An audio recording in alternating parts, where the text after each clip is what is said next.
ఉన్న బంగారాన్ని విడిపించి ఆ రోజు ఆన్లైన్ రేటుకే మేము కొంటాం. Sharma gold company.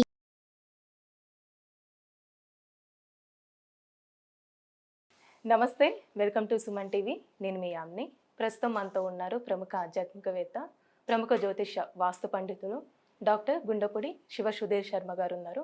గురుగారితో మాట్లాడి మనకున్న సందేహాన్ని అడిగి తెలుసుకుందాం. నమస్కారం గురుగారు. శ్రీమాత్రే నమః, శ్రీ గురుభ్యో నమః. గురుగారు, ఇప్పుడు వారాహి నవరాత్రులు అసలు ఎప్పటి నుంచి ప్రారంభము, నియమాలు ఎలాంటి పాటించాలండి అసలు? శ్రీ వారాహ్యే నమో నమః. వారాహి అమ్మవారి నవరాత్రులు ఏ సంవత్సరమైనా సరే ఆషాఢ శుద్ధ పాడ్యము నుంచి ప్రారంభమవుతాయి. ఆషాఢ శుద్ధ నవమి వరకు మనకి ఈ వారాహి నవరాత్రులు.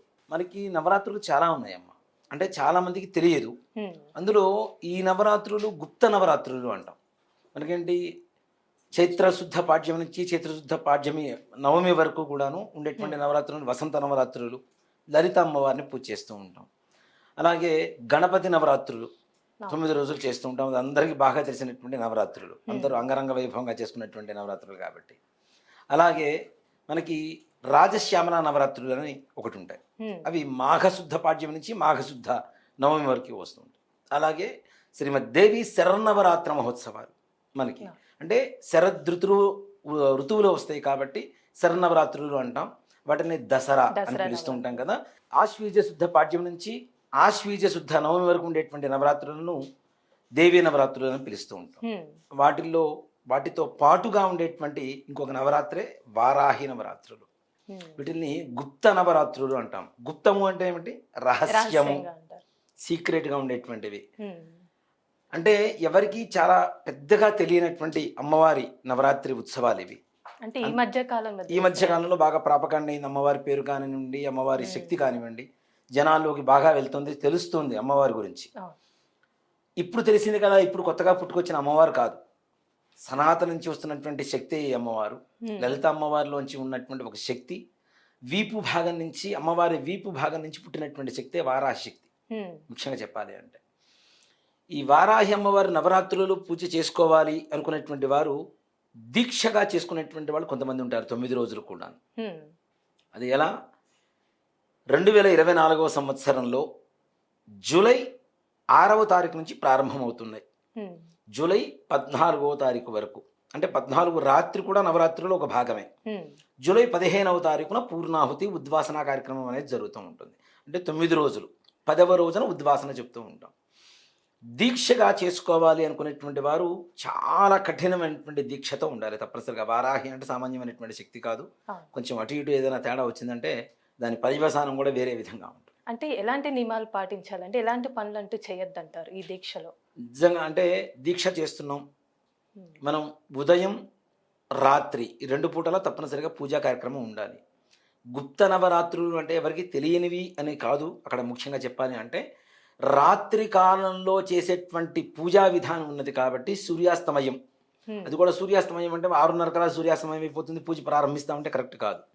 రాత్రి కనీసం 7:30 గంటల తర్వాత ఈ పూజ చేస్తే దాని ఫలితం తప్పనిసరిగా సంపూర్ణంగా ఉంటుంది. మరి ఇంకా అవకాశం ఉంటే 9 గంటల తర్వాత ప్రారంభించి చేస్తే ఇంకా ఎక్కువగా ఉంటుంది. కాకపోతే చుట్టుపక్కల వాళ్ళు ఏదైనా చూసేవాళ్ళు ఏదో క్షుద్ర పూజ చేస్తున్నారు అనుకుంటారు కాబట్టి కనీసం 7:30కి ప్రారంభించుకొని మనం 8:30 ఆ టైం కల్లా ముగించుకుంటే చాలా సంతోషకరంగా అమ్మవారి అనుగ్రహం సంపూర్ణంగా ఉంటుంది. ప్రతి నిత్యం 9 రోజుల పాటు కూడాను ప్రొద్దున్నే 4 గంటలకు స్నానం చేయాలి తెల్లవారుజామున. అది కూడా చూడండి, మనం ఏం చెప్తున్నామంటే తెల్లవారుజామున 4 గంటల స్నానం అంటే చీకటే ఉంటుంది మీకు. 6 గంటల లోపల పూజా కార్యక్రమం పూర్తయిపోవాలి. దీపారాధనతో దీక్షతో చేసుకుంటాము అనుకునేటువంటి వాళ్ళు అఖండ దీపం పెట్టుకోవచ్చు. అఖండ దీపం అది చాలా జాగ్రత్తగా, ఎందుకంటే అది కొండెక్కిందంటే లేనిపోయింది మనసులో బాధేస్తూ ఉంటుంది కాబట్టి అవకాశం ఉన్నంత వరకు దానికి జోలికి పోకుండా మామూలు దీపారాధనతో చేసుకోవచ్చు. లేదు మేము జాగ్రత్తగా చూసుకుంటాం, దాన్ని మంచిగా రక్షించుకుంటాం, ఇంట్లోనే ఉండేవాళ్ళం, మేము బయటికి వెళ్ళే వాళ్ళం కాదు అనుకున్న వాళ్ళు మాత్రం తప్పనిసరిగా అఖండం పెట్టుకొని దీపారాధన పెట్టుకొని చేసుకోవచ్చు. అంటే కలుషం కూడా పెట్టుకోవచ్చు. అంటే కొంతమంది ఇళ్లలో కలుషం లేదు, ఆ విధంగా కూడా అంటారు. కలశం అనేది ఒక మాట చెప్పాలంటే కొంతమంది ఇళ్లలో ఉన్నది లేదు అనేది సంప్రదాయం ఏం లేదమ్మా. ఇక్కడ శాస్త్రం పెట్టుకోవాలి అనుకుంటే పెట్టుకోవచ్చు. మాకు సంప్రదాయం లేదు, మేము పెట్టుకోవటం లేదు, ఆచారం లేదు, మేము పెట్టుకోము. కలశానికి దేవతా పూజకి సంస్కృతి సంప్రదాయాలతో సంబంధం మనకి ఇదేం చెప్పండి, మన ఆచారంతో సంబంధం ఏముంది? లేదు కదా. తప్పనిసరిగా కలశ ఆవాహన చేసుకోవచ్చు అవకాశం ఉంటే. చేసుకోవాలి, కలశం పెట్టుకొని పూజ చేసుకుంటాము అంటే. ఇక్కడ కలశావాహన అంటే ఎంతసేపటికి ఓ చెంబులో నీళ్లు పోసేసి 2 మామిడి కొమ్మలు వేసేసి ఓ కొబ్బరికాయ పెట్టేసి ఓ బ్లౌజ్ పీస్ మొత్తం మడత పెట్టేసి ఫోల్డ్ చేసి కలశం పెడతాం, ఇలా కాదు. కలశం ఆవాహన చేయాలి అంటే అమ్మవారితో పాటు ఆదిత్యాది నవగ్రహ దేవతలు పంచపాలకులు తప్పనిసరిగా ఆవాహనం కావాలి. అంటే బ్రాహ్మడి సహాయంతోనే కలశ స్థాపన అనేది చేయాలి తప్పనిసరిగా, బ్రాహ్మణ మంత్రపూర్వకంగా. అంటే ఈ 9 రోజులు చేయాలంటే ఆ విధంగా చేయాలి. తప్పనిసరిగా మొట్టమొదటి రోజున మాత్రం బ్రాహ్మణుడు రావాల్సిందే, కలిసి ఆవాహన మంత్రంతో సహితంగా ప్రాణప్రతిష్ఠ చేయవలసింది. అది కూడా అవకాశం లేదు, అసలు వీటి జోలికి పోవద్దు అనుకుంటే చక్కగా అమ్మవారి వారాహి అమ్మవారి పఠం దొరుకుతుంది మనకి. వారాహి పఠాన్ని పెట్టుకొని చక్కగా పూజ చేసుకోవచ్చు. ఇక్కడ పఠానికైనా మొట్టమొదటి రోజున ప్రాణప్రతిష్ఠ చేయవలసిందే. మరి విగ్రహాలు యంత్రాలు పెట్టుకుంటాం, విగ్రహం పెట్టుకోవాలి అనుకున్న వాళ్ళు అంగుష్ట మాత్రం, ఈ వేలుకు మాత్రమే, అంతకుముందు కూడా మనం చాలాసార్లు చెప్తూనే ఉంటాం, ఈ వేలు సైజుకి మించి విగ్రహాన్ని పెట్టుకోవడం ద్వారా ఎక్కువగా ఆ అమ్మవారికి అంటే ఆ విగ్రహానికి కావాల్సినటువంటి ధూపదీప నైవేద్యాలు కానివ్వండి, ఆచార వ్యవహారాలు కానివ్వండి, పూజలు కానివ్వండి, అర్చనలు కానివ్వండి, ఇవన్నీ కూడా అధిక మోతాదులో ఉండాలి. కాబట్టి అంగుష్ట మాత్రంగా మన గుడిలో పట్టేంత విగ్రహం మాత్రమే పెట్టుకోవడం అనేది ఆనవాయితీ. యంత్రాల జోలికి అసలు వెళ్లకుండా ఉండడం అనేదే మంచిది. యంత్రం ఒకసారి మన ఇంటికి తీసుకొచ్చుకున్నాము అంటే ప్రతిరోజు దానికి శ్రీచక్రార్చన కావాలి, దానికి చాలా విధానాలు ఉంటాయి, చాలా నియమంగా ఉండాలి, నిష్ఠగా ఉండాలి. ఇప్పుడు ఉద్యోగం చేసుకునేటువంటి వాళ్ళు, వ్యాపారం చేసుకునేటువంటి వాళ్ళు, వాళ్ళకు ఉండేటువంటి అలవాట్లని ఆహారపు వ్యవహారాలను మార్చుకోమంటే ఓ 9 రోజులు 40 రోజులు దీక్షగా ఉండమంటే ఉంటారు. ప్రతినిత్యం అలానే ఉండాలంటే కూడా ఇవాళ రోజున చాలా కష్టతరమైనటువంటి పరిస్థితి కదా. కాబట్టి మనం యంత్రాన్ని ఇంట్లో తెచ్చిపెట్టుకోవడం మాత్రం దానికి అసలు దాని జోలికి పోవద్దనే చెప్తా. చేస్తాము మేము చేయగలుగుతాము అనుకున్న వాళ్ళైతే తెచ్చిపెట్టుకోండి, వాటికి ఆచార వ్యవహారాలు ఏవైతే ఉంటాయో సంపూర్ణంగా తెలుసుకొని ఆ పద్ధతి ప్రకారం ముందుకు వెళ్ళడం అనేది సూచించదగినటువంటి విషయం. ఇక పఠం పెట్టుకొని మొదటి రోజున ప్రాణప్రతిష్ఠ చేసి తెల్లవారుజామున 6 గంటల గల పూజా కార్యక్రమం అంతా పూర్తి చేసుకొని మరలా ప్రతిరోజు కూడా సాయంకాల సమయంలో ఇక్కడ షోడశోపచార పూజ అని చెప్పి 16 రకాల ఉపచారాలతో పూజ చేస్తాం, అది చేయవచ్చు. అలాగే పంచోపచార పూజ అంటాం, పంచభూతాలు కదా, ఈ పంచభూతాలనే ధూప దీప నైవేద్యాలుగా పుష్పాలుగా మనం మంత్రంతో భావించి అక్షతలతో పుష్పాలతో పూజ చేసుకోవచ్చు. సాయంకాల సమయం అంటే సూర్యాస్తమయం తర్వాత 7:30 తర్వాత పూజ చేయమని చెబుతున్నాం కదా, ఆ సమయంలో అందరూ కొంచెం ఖాళీగా ఉంటారు కాబట్టి నిదానంగా ప్రశాంతంగా తప్పనిసరిగా అమ్మవారికి అష్టోత్తర పూజ లేదు, షోడశ నామావళి అని చెప్పి 16 నామాలు ఉంటాయి, షోడశ నామాల పూజ. ఇంకా సమయం దొరికింది, వారాహి కవచం ఉంటుంది, కవచాన్ని చక్కగా ఇక్కడ ముఖ్యంగా మనం పారాయణ చేయమని శాస్త్రం చెబుతోంది. కానీ అసలు చదివితే తప్పులు పోయేదానికంటే కనీసం శ్రవణం ద్వారా కూడా మనకు ఆ పుణ్యం వస్తుంది. నవవిధ భక్తులు అని చెప్పి 9 రకాల భక్తులు ఉంటాయి, వాటిల్లో శ్రవణం అంటే వినటం కూడా ఒక రకమైనటువంటి భక్తే. కాబట్టి వినటంలో తప్పుడు పోవు కదా, ఏవైతే ఆడియో ఉంటుందో అది వింటూ మనం పూజ చేసుకోవటం, లేదంటే అవి విని మనం తరించడం, అమ్మవారి జీవిత చరిత్ర ఉంటుంది అలా వినటం, ఇవన్నీ కూడా రాత్రికాల సమయంలో తప్పనిసరిగా చేయాల్సి. అంటే ఇప్పుడు వారాహి అమ్మవారికి అండి ఆచారం ఉంటేనే ఈ విధంగా పూజ చేసుకోవాలా? కొంతమంది మా ఇంట్లో ఈ ఆచారం లేదు చెప్తున్నా కదమ్మా, ఇక్కడ ఆచార వ్యవహారాలకి ఎక్కడ కూడా త్రోవలేదు, దాంట్లో ఏ రకమైనటువంటి సమస్య లేదు. ఎవరైనా కులమతాలకి ఎక్కడ విచక్షణ భేదం లేకుండా ప్రతి ఒక్కరూ కూడాను అమ్మవారు పూజ చేసుకోవచ్చు. అమ్మవారికి నివేదన కూడాను ప్రతి నిత్యం మనం పెట్టే ధూపదీప నైవేద్యాలు ఉంటాయి కదా, దీంట్లో ధూపం ఏదైతే ఉంటుందో ముఖ్యంగా అది ఒక పవిత్రమైనది, కొంచెం ఖరీదైనా సరే సాంబ్రాణి ఉంటుంది కదా, సాంబ్రాణి ధూపం వేయడం అనేది చాలా మంచిది. అమ్మవారు ధూపప్రియుడు. ఇప్పుడు మనం చూడండి, అన్ని ఆలయాల కంటే ఎక్కువగా అమ్మవారి దేవాలయంలోనే ధూపాన్ని ఎక్కువగా వాడుతూ ఉంటారు, సాంబ్రాణి వేస్తూ ఉంటారు మనకి, అవునా? కాబట్టి ఈ ధూపం అంటే అమ్మవారికి చాలా ప్రీతికరం. కాబట్టి అందులో కూడా శాస్త్రం ఏం చెబుతుందంటే ధూపం మినహా పూజ అప్రశస్తం, సూపం మినహా భోజనం అప్రశస్తం, ధూపం లేని పూజ పప్పు లేని భోజనం రెండు వృధా అని చెప్తుంది శాస్త్రం. కాబట్టి ధూపానికి చాలా ప్రాముఖ్యత ఉంటుంది. కొన్ని రకాల ధూపాలు వేస్తూ ఉంటే జన వశీకరణ కలుగుతూ ఉంటుంది, మనకి మనస్సు ప్రశాంతత. ఇప్పుడు మన సాంబ్రాణి పొగ వేసినప్పుడు ఆ వాసన పీలుస్తున్నప్పుడు కూడా ఒక రకమైనటువంటి మానసికమైనటువంటి ప్రశాంతతకి లోనవుతూ ఉంటాం మనం. ఎక్కడ అంటే ఈ బాధలన్నీ కూడా దాదాపు కాసేపు మర్చిపోతాం. కదా. అవును. ఎక్కడైతే ఈ ధూపం అంతా కూడా విరాజిల్లుతూ ఉంటుందో అక్కడ మానసికమైనటువంటి ప్రశాంతత ఉంటుంది. అలానే మనోరుగ్మతలు, మనోవ్యాధులు ఏవైతే ఉంటాయో అవి కూడా తగ్గిపోతాయి తప్పనిసరిగా. మన మనోవాంఛ నెరవేరడానికి ఒక కారణం కూడా అవుతుంటుంది. కొన్ని చోట్ల పెద్ద పెద్ద సభలు జరుగుతూ ఉంటాయి. వేద సభలు కావచ్చు, లేదంటే వేరే సభలు కావచ్చు. అలాంటి చోట కూడా కొన్ని చోట్ల ధూపం వేస్తూ ఉంటారు. వేస్తారు. అష్టమూలికా గుగ్గిలం అని చెప్పి ఒక 8 రకాల వస్తువులు కలిపి ఒక ధూపంగా తయారు చేస్తూ ఉంటారు, ఒక పదార్థంగా. దాన్ని మంత్రంతో బాగా అభిమంత్రించి ధూపం వేస్తే అక్కడికి వచ్చినటువంటి ప్రతి ఒక్కరూ కూడాను చెబుతున్నటువంటి ఎవరైతే సభకులు ఉంటారో వీళ్ళ మాటకి ఎదురు లేకుండా వినేంత శక్తిని ఇస్తుంది, అంత ఆకర్షణ ఇస్తుంది ధూపం. కాబట్టి ధూపానికి కూడా చాలా ప్రాధాన్యత ఉన్నది కాబట్టి మంచి ధూపం వేయటం. నైవేద్యం విషయానికి వచ్చేసరికి ముఖ్యంగా బెల్లం పానకం ఉంటుంది కదా, అది తప్పనిసరిగా ప్రతి నిత్యం నివేదన పెట్టవలసింది. అంటే ఇప్పుడు ఈ అమ్మవారికి సంబంధించి అంటే ఎవరైనా ఈ పూజ చేసుకోవచ్చా? అంటే పెళ్లి కాని వాళ్ళు కానీ పెళ్ళైన వాళ్ళు ఇలా ఈ విధంగా ఏమైనా అంటూ ఉంటుందా? ఎవరైనా చేసుకోవచ్చు నాన్న, మగవాళ్ళైనా ఆడవాళ్ళైనా, పెళ్లి కాని వాళ్ళైనా పెళ్ళి అయిన వాళ్ళైనా. ఇక్కడ అమ్మవారి కోసం పూజ చేస్తున్నాము అంటే ముఖ్యంగా ఓ మాట చెప్పాలి అంటే, అమ్మవారు అనేక రకాల వరాలను మనకి ప్రసాదిస్తూ ఉంటుంది. సంతానం లేనటువంటి వారికి సంతానం, ఆరోగ్యం లేనటువంటి వారికి ఆరోగ్యం, అలాగే భూ వివాదాలు ఏవైతే ఉంటాయో సమస్యలు, భూమికి సంబంధించినటువంటివి, కోర్టు వ్యవహారాలు కావచ్చు, అన్నదమ్ముల మధ్యలో భూ వివాదాలు కావచ్చు, ఎవరన్నా ఇల్లు కట్టుకుంటున్నారు సగంలో ఆగిపోయింది వీళ్ళకి కావచ్చు, అలాగే వీళ్ళ ఆస్తులు ఎవరన్నా అన్యాక్రాంతం ఎవరన్నా ఆక్రమించి ఉండొచ్చు, అవి కోర్టు వ్యవహారాలు కావచ్చు.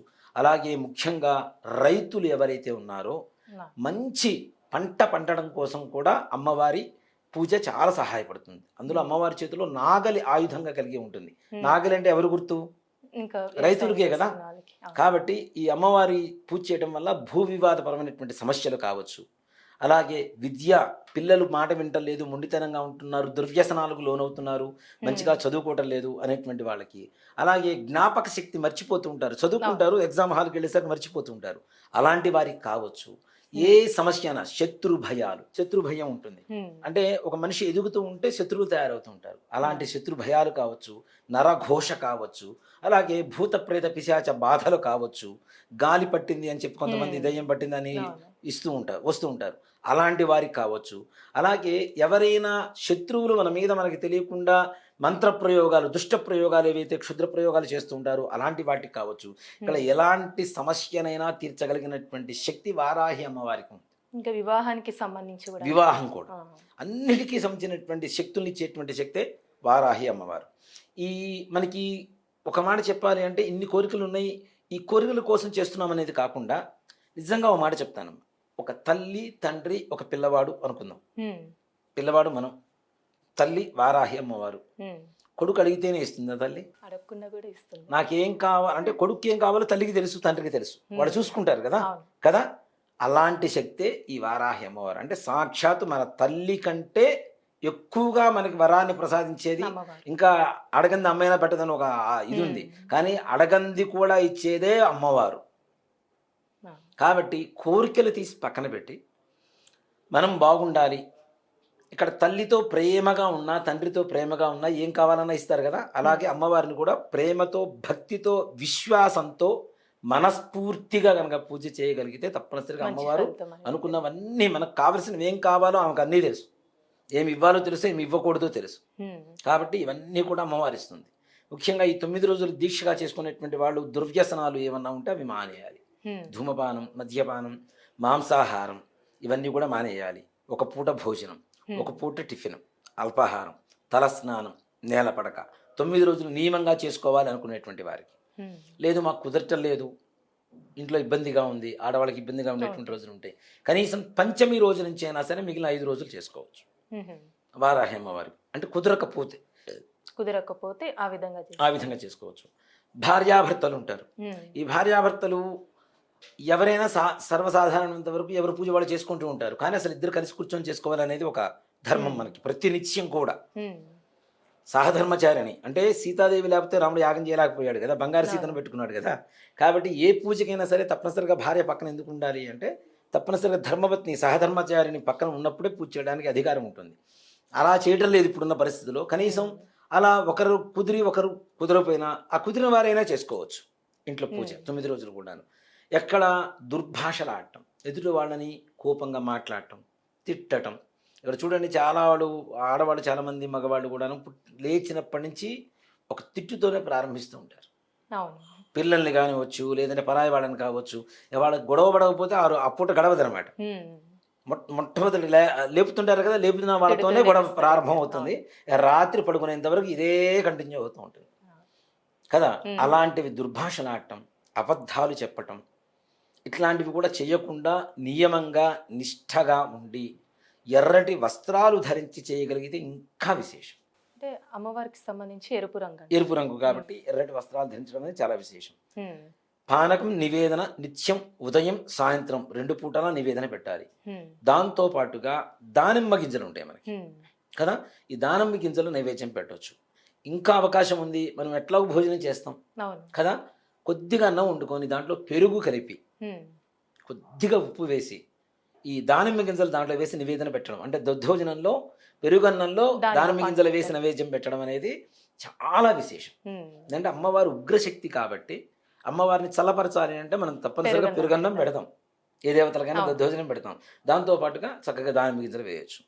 ఇవి కూడా మాకు దొరకట్లేదు, కనీసం పుచ్చకాయ అంటాం, వాటర్ మిలన్, ఆ పుచ్చకాయ ముక్కలు ఉంటాయి కదా, అవైనా నివేదన చేయాలి. అంటే మొత్తం ఎరుపు రంగు ఉండాలంటారు. ఉండేటువంటి వాటితో అమ్మవారికి తొందరగా మనకి అనుగ్రహిస్తుంది. ఈ విధంగా నియమంగా చేయగలిగితే మాత్రం చాలా విశేషమైనటువంటి యోగం కలుగుతుంది. గురుగారు, అంటే ఈ దీక్ష తీసుకున్నప్పుడు ఎలాంటి మంత్రం జపిస్తే మంచిదంటారు? ఇలా బీజాక్షరాలు చేయగలిగినటువంటి వాళ్ళు, అంటే నేను ప్రతిసారి ఒకే మాట చెప్తానమ్మా, ఒక బీజాక్షరాలు ఏదైనా మంత్రాలు మనం ఒక వీడియో ద్వారా కావచ్చు, గురువు గారి ద్వారా కావచ్చు, లేదంటే ఈశ్వరుడు పటం ముందు పెట్టుకొని ఈశ్వరుడే మనకి ఈ మంత్రాన్ని ఉపదేశిస్తున్నాడు అనేటువంటి భావనతో ఒక మంత్రాన్ని తీసుకొని స్వీకరించి స్వయంకృతంగా స్వీకరించి మనం మంత్రాన్ని ఉపదేశం తీసుకొని జపం చేసుకోవచ్చు. కానీ ఒకసారి జపం ప్రారంభించారా ఎప్పటికీ చేస్తూనే ఉండాలి. అది పులి మీద స్వారీ లాంటిది. స్వారీ చేస్తున్నది అంటే ఒకసారి పులి ఎక్కామంటే స్వారీ చేస్తూనే ఉండాలి. దిగితే మనల్ని తినేస్తుంది కదా కదా. కాబట్టి మనకేదో కోరిక కోసం జపం చేసాం, కోరిక తీరిపోయింది, తర్వాత అమ్మవారిని వదిలేస్తాను అంటే మనం పెద్ద అయిన తర్వాత తల్లిదండ్రులను వృద్ధాశ్రమంలో చేర్చినటువంటి ధర్మమే మనకు కనబడుతూ ఉంటుంది. కాబట్టి ఒకసారి మంత్రాన్ని తీసుకుంటే మాత్రం తప్పనిసరిగా బీజాక్షర సంపుటి ఏదైతే ఉంటుందో అవి తప్పనిసరిగా నిత్యం కనీసం ఒక 11 సార్లు అయినా సరే జపం చేసుకునేటువంటి పరిస్థితిలో ఉన్న వాళ్ళు తప్పనిసరిగా జపం చేసుకోవచ్చు. నిజంగా బీజాక్షరాలకి శక్తి ఉంటుందా అంటే, బీజం అంటేనే విత్తనం కదా. బీజం అంటే విత్తనం. ఒకసారి విత్తనం వేస్తే ఏమవుతుంది, చెట్టు వస్తుంది కదా, అది పెరుగుతూనే ఉంటుంది కదా.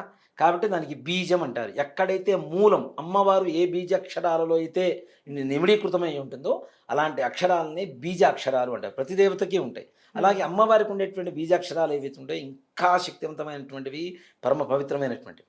కాబట్టి వాటిని పవిత్రమైనటువంటి భావనతో చేసేటువంటి వాళ్ళు చేయాలి తప్పనిసరిగా. అలాగే లేదు మేము బీజాక్షరాలు చేసుకోము అనుకునేటువంటి వాళ్ళు కనీసం ఇందాక మనం చెప్పుకున్నట్టుగా అష్టోత్తరం పూజ, షోడశనామావళి లేదా అమ్మవారి కవచం వినటం.